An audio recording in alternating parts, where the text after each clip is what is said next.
Well, greetings, visitors to the Paper Prison. Welcome back as we continue our walkthrough in the offices of Superman office and look at the Xerox that I collected from that office about 30 years ago. Today we are looking at the pencils of Mr. Tom Grummett. And I gotta tell you, I really like Tom Grummett. I think he does great comics work and good comics work. Um, there is a difference. And I'm looking at this and I often think of him as being comfort food. It just feels good looking at his stuff. It feels comforting. It feels like I'm not going to get any ugly surprises. This is good comics. I also feel that, in my opinion, I see a lot of John Buscema in his work, which is definitely comforting, but I also see a little John Byrne.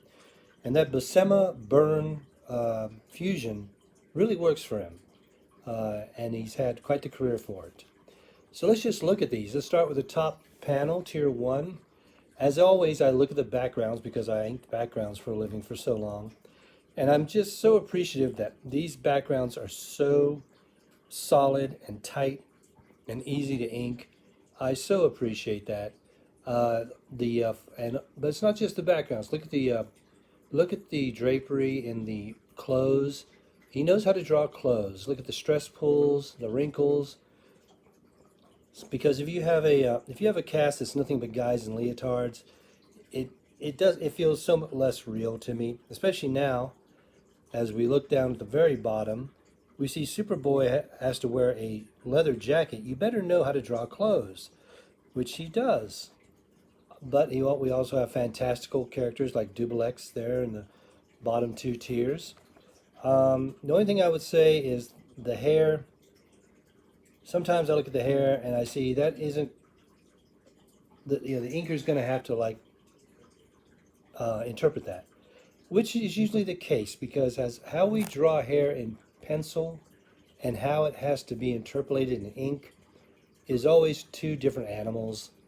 So let's just accept that.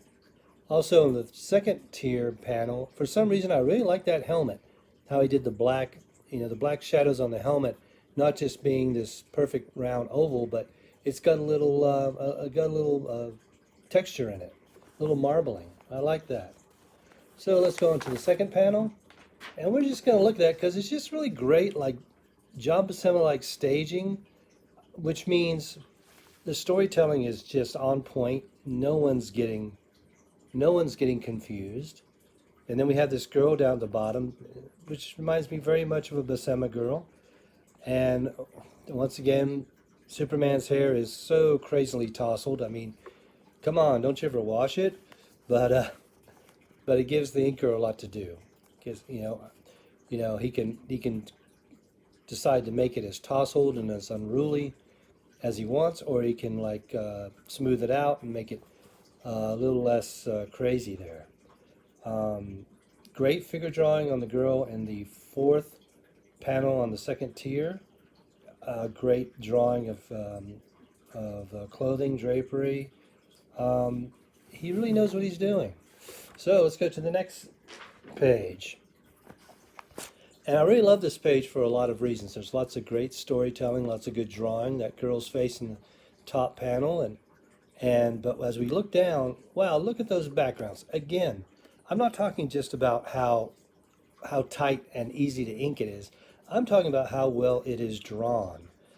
You got to have your figures in a realistic environment so you don't get pulled out of the fact or pulled into the fact you're reading a comic book. You want to fall into the story. And I really love that buildings, that street corner on the bottom panel. That is really well drawn. Really feels like he's in a real world, and I just love it. I do have a certain affinity for this page because when I got this, I put vellum over this and I inked it, and I thought I did a really good job on it. And the fact that I'm a pack rat. I keep everything, and the fact that I no longer can find that vellum ink job that I did tells me the only thing that could have happened is I threw it away. And you know why I did that? I'll tell you why. I'm betting This is at the height of the, Jim Lee image style of cross-hatching everything, which Mr. Grummett doesn't do here. I bet I thought, well, this is good, but it's not going to get me any work. And I ditched it.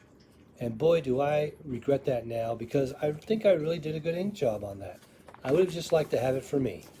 And also, it was very short-sighted of me to think that comics would forever be about, image style cross-hatching.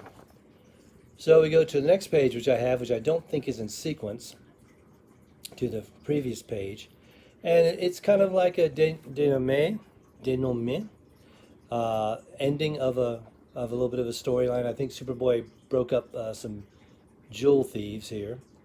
And so our Superman joins up with him in the first panel, and they fly out. Again, we have that wonderful street corner, which I gotta tell you, I can't praise this enough. People that can draw backgrounds. And look, cars. There's some cop cars coming up. No one likes to draw cars, and he drew cars very well.